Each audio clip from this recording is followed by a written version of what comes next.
हम हजोर मिलल बा देवरा कोरी लरकोर भतार बकलोल मिलल बा देवरा कोरी लरकोर भतार बकलोल मिलल बा कब धरे नहीं कोरा संग हजोर मिलल बा कब धरे नहीं कोरा संग हजोर मिलल बा हम हजोर मिलल बा देवरा कोरी लरकोर भतार बकलोल मिलल बा देवरा कोरी लरकोर भतार बकलोल मिलल बा। Recording by Rangoli studio Mirganj.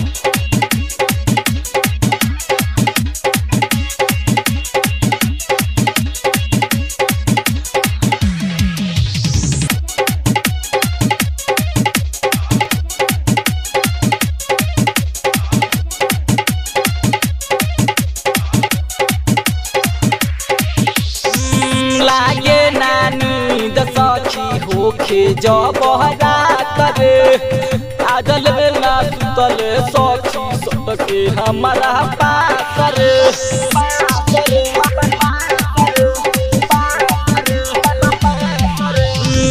लागे नानी दसखी होखे जब रात रे आजल ना सुतल सखी सबके हमारा पास रे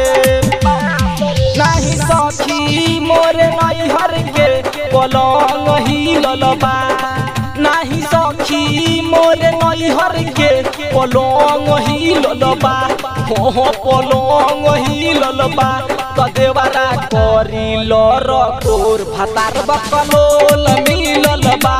देवरा कोरी लरकोर भतार बकलोल मिलल बा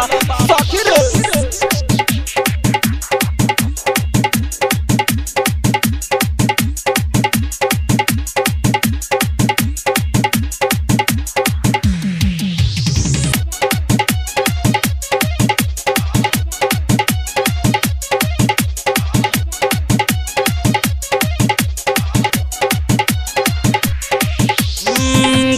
के बियाह सखी पवन नाही माजा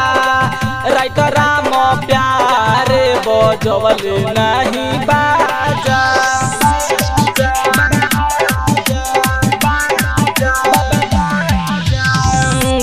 के बियाह सखी पवन नाही माजा राइटर राम प्यारे बजवल नहीं बाजा यादो अशोक के जिंदगी अब जोर भइल बा यादो अशोक के जिंदगी अब जोर भइल बा हाँ जोर भइल बा देवरा कोरी लरकोर भतार बकलोल मिलल बा देवरा कोरी लरकोर भतार बकलोल मिलल बा कब धरे नहीं कोरा संग हजोर मिलल बा कब धरे नहीं कोरा संग हजोर मिलल बा हम हजोर मिलल बा देवरा कोरी लरकोर भतार बकलोल मिलल बा देवरा कोरी लरकोर भतार बकलोल मिलल बा। Recording by Rangoli studio Mirganj.